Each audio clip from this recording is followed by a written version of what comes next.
semua, saya Kesha Olivia Sahi dari kelas 11.5. Dalam video ini, saya akan menjelaskan jalur penjelajahan samudra oleh Portugis, Spanyol, dan Belanda, serta latar belakang yang mendorong penjelajahan tersebut. Latar belakang penjelajahan samudra. Yang pertama ada latar belakang umum penjelajahan samudra. Pada abad ke-15, Eropa mengalami masa perubahan besar yang disebut Age of Exploration atau zaman penjelajahan. Ada beberapa faktor utama yang mendorong bangsa-bangsa Eropa menjelajahi laut. Yang pertama, jatuhnya Konstantinopel pada tahun 1453. Ketika Konstantinopel jatuh ke tangan Turki Utsmani, jalur perdagangan darat dari Asia ke Eropa jadi terputus. Akibatnya, bangsa Eropa mencari jalur laut baru untuk mendapatkan rempah-rempah dari Asia. Yang kedua, ada kisah perjalanan Marco Polo. Catatan perjalanan Marco Polo ke Asia pada abad ke-13 menginspirasi banyak penjelajah Eropa. Ia menggambarkan kekayaan Asia, terutama Cina dan India dengan sangat menarik, sehingga muncul keinginan kuat untuk datang langsung ke sana. Ketiga, teori bumi itu bulat. Banyak pelaut mulai percaya bahwa bumi itu bulat.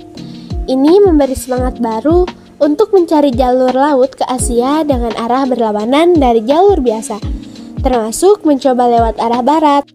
4. Meningkatnya permintaan rempah-rempah.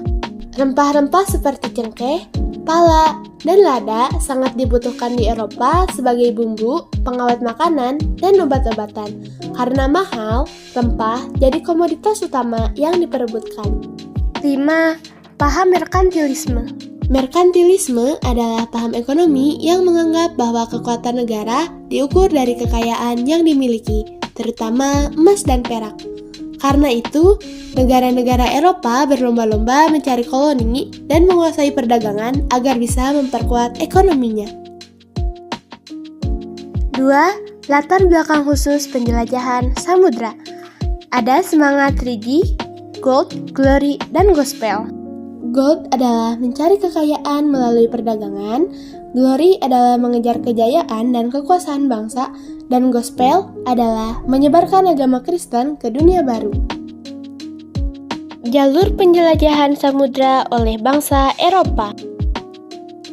Bangsa pertama yang memimpin penjelajahan ini adalah Portugis.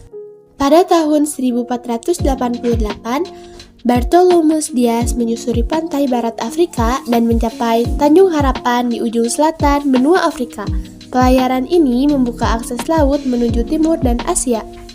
Tahun 1498, Vasco da Gama melanjutkan rute Dias dan berhasil mencapai Calicut, India lewat Samudra Hindia. Ia menjadi orang Eropa pertama yang berhasil mencapai Asia lewat laut. Tahun 1511, Alfonso de Albuquerque memimpin ekspedisi militer dan berhasil merebut Malaka, pusat perdagangan Asia Tenggara saat itu.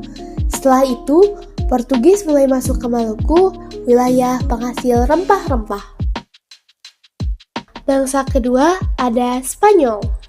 Pada tahun 1492, Christophorus Columbus mencoba mencapai India lewat jalur barat. Tapi yang ia temukan justru benua Amerika. Meskipun salah tujuan, penemuannya tetap dianggap monumental dalam sejarah dunia.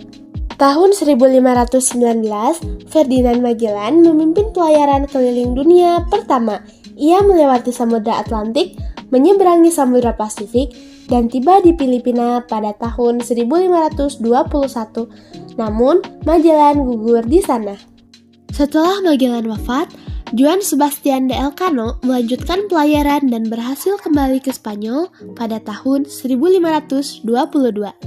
Pelayaran ini membuktikan bahwa bumi itu bulat dan bisa dikelilingi lewat laut. Dan yang ketiga, ada Belanda. Pada tahun 1596, Cornelis de Houtman memimpin ekspedisi pertama Belanda ke Nusantara dan mendarat di Banten. Ini menjadi awal keterlibatan Belanda dalam perdagangan rempah-rempah di Indonesia. Tahun 1598, Jacob van Eyck datang dan berhasil membawa pulang rempah dalam jumlah besar ke Belanda. Keberhasilannya membuat Belanda mendirikan VOC pada tahun 1602, yang menjadi kekuatan dagang terbesar di Asia saat itu.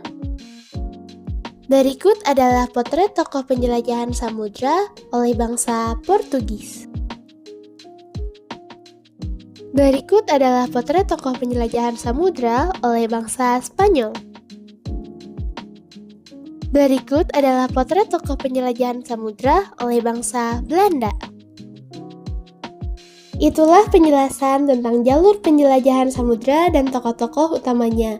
Semoga bermanfaat dan bisa menambah wawasan sejarah kita. Terima kasih.